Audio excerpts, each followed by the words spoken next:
Yo, what's up, YouTube? This is your boy Alex, and the time is midnight. All right, I'm gonna upload a YouTube video. Apparently, my other YouTube channel got suspended because I decided to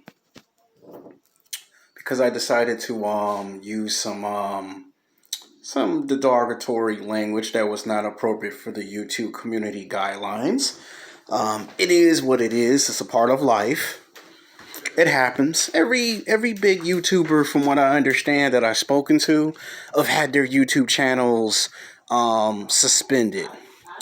So that's the fun, interesting thing of YouTube. So this is pretty much to give you guys that Star Wars video that I promised you guys. So the title of the video is going to be called Sex Game. The top 10 best Star Wars characters in the expanded universe. Now, originally I would do this in order, and I am. So coming in at number 10 is going to be Qui Gon Jinn. Now, Qui Gon Jinn was a very interesting character because he was the one who discovered the Chosen One. If you watch Star Wars Episode 1, The Phantom Menace, he was already past his prime. He was very strong, very powerful, wise in the Force, and he had incredible use of telekinesis and telepathy.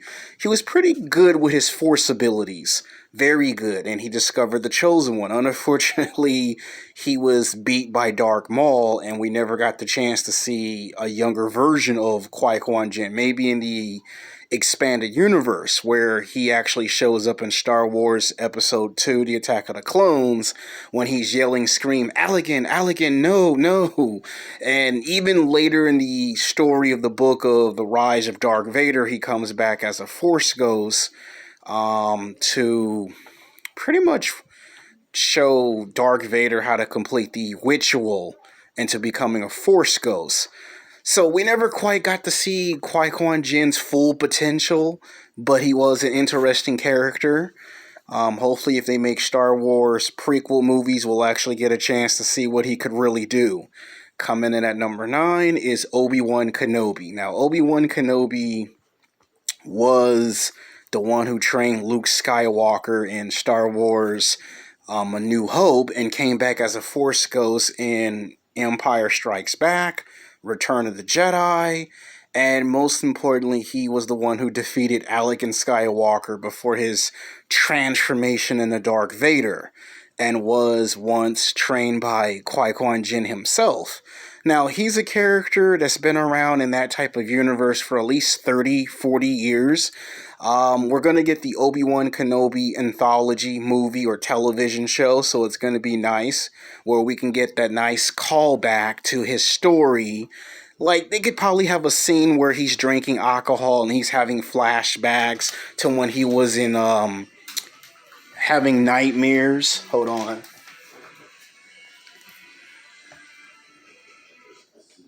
And having nightmares and things of that nature. Yeah, things of that nature. So pretty much that's what happened. I'm testing out my new cell phone. So it'd be nice to get I don't care if it's an Obi-Wan Kenobi movie or an Obi Kenobi television show. He's going to tie into The Mandalorian, either season 3 or season 4. And he's going to show up in possibly the Darth Vader movie or television show for Disney Plus. So he's very interesting. Coming in at number 8 is going to be Darth Maul. Now, Darth Maul is one of my dad's favorite badass characters in the expanded universe. You know, from the time he showed up in Star Wars Episode 1, The Phantom Menace, he was badass. You know, he didn't talk a whole lot. You know, he discovered the Chosen One. He fought Qui Gon Jinn. It's just unfortunate that it's a missed opportunity with Qui-Gon Jinn. With Darth Maul. He was in Star Wars Episode 1. Now, the cartoons kind of showed more of him when he was cybernetic. And then we saw him in Star Wars Road One, a Star Wars story. And then, of course, the comic books, the graphic novels, the video games.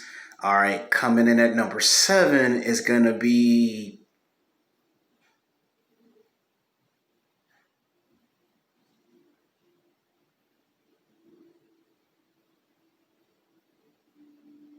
is going to be Darth Vader. Now, Darth Vader is the complete opposite of Anakin Skywalker. Darth Vader was bigger, stronger, more powerful, and had the use of telekinesis, telepathy, and Vader was good at being diplomatic. Vader was good at exploiting somebody's weakness. You know, he wasn't a Jedi and he wasn't a Sith. He was, cybernetic. He was like RoboCop, just with telekinesis and telepathy and with force abilities. And if you watch the graphic novel, The Rise of Darth Vader, Vader would hunt down the Jedis doing the Jedi Purge. Now, to me, it'd be interesting if they make Darth Vader into a 2-hour and 20-minute movie, because you could show his secret apprentice. Darth Vader had a lot of secret apprentices. There's Star Killer when he made him into a clone. There's Lady Numaya. There is the Inquisitors. So there's a lot, and he has his own bounty hunter. And the fact that he's been a big part and essential to the story is incredible. So you cannot have Darth Vader not on this list. It'd be a tragedy or a shame to Star Wars fans everywhere if you did not include Darth Vader. So that's why Vader's on here. He's been in like 7 movies, because there's Star Wars Episode 1, The Phantom Menace, Star Wars Episode 2, The Attack of the Clones, Star Wars Episode 3, Revenge of the Sith, New Hope, Empire Strikes Back, Return of the Jedi, and then he appeared in Star Wars Rogue One, where Darth Vader was in his prime.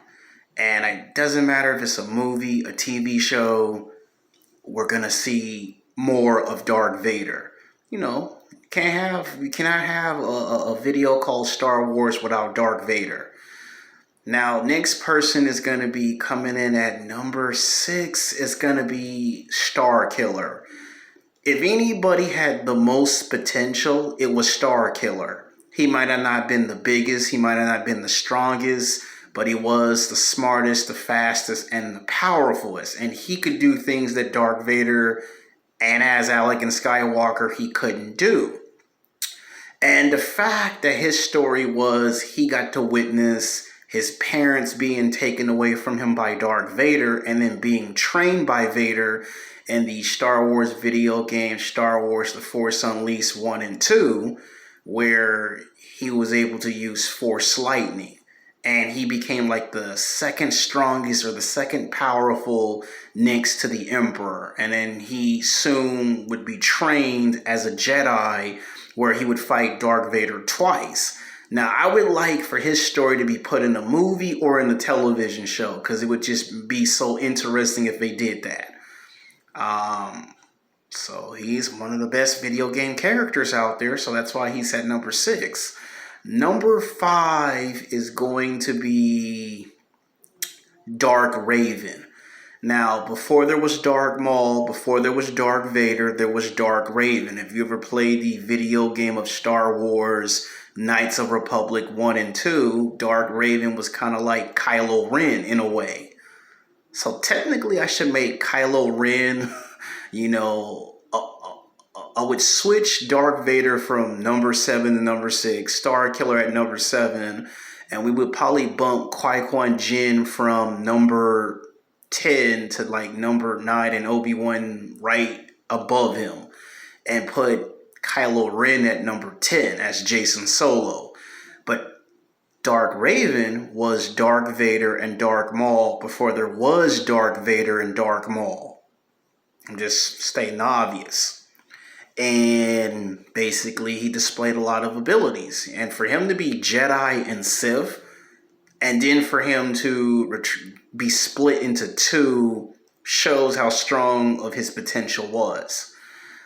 Coming in at number 4 is going to be Anakin Skywalker, the prodigy chosen one. Now, he had everything that all the Jedis had. He was the chosen one. He was strong. He had speed, strength, stamina, durability, and he had an ability called Force Vision, which was pretty badass. Problem was, He was hot-headed, he was temperamented, and even though we saw him in 2 movies as Anakin Skywalker, and then he made his transformation into Darth Vader, one thing stands out clear. He never realized his full potential like all the other characters. So coming in at number 3 is going to be Yoda. You cannot include the Grand Master Yoda without including him on this list. If you just look at what Yoda did in those 2 movies, The Attack of the Clones and Revenge of the Sith, those 2 movies explain why he's the Master and the Grand Master, and why he has the most knowledge, the most information, and why he's one of those important characters. There is no Star Wars without people like Yoda, Obi Wan Kenobi, Qui Gon Jinn. Those characters is why you have Star Wars. Coming in at number 3 is going to be Mace Windu. Mace Windu is the only badass with a purple lightsaber. You know, I like his story. He got to be in 3 movies. He got to be in the comic books, the graphic novels, the video games. And it would be interesting to see, after all the time has passed by, did he actually survive being hit by Force lightning, or is he a Force ghost? It'd be nice to see what you can do with a character like Mace Windu. All right, coming in at number 2 is going to be Exar Kun. He was, what if Anakin Skywalker actually realized his full potential, was the good guy for 10 years, and then fell to the dark side?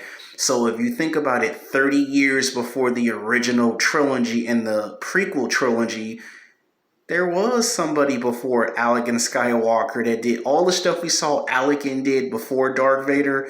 Exar Kun is, what if he realized his full potential at 100% and still fell to the power of the dark side, whether it was by force or he did it by himself.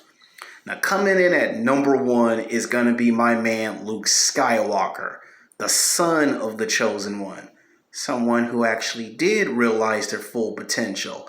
Now, the movies, he was like still learning. In all 3 movies, he still learned how the Force works, where in the expanded universe, they went with a completely different version altogether. We got to see Luke make his return to the big screen in those new sequel trilogies. Star Wars Episode 7 is okay. 8, a lot of us do not like Episode 8. 9 was not perfect, but it was good.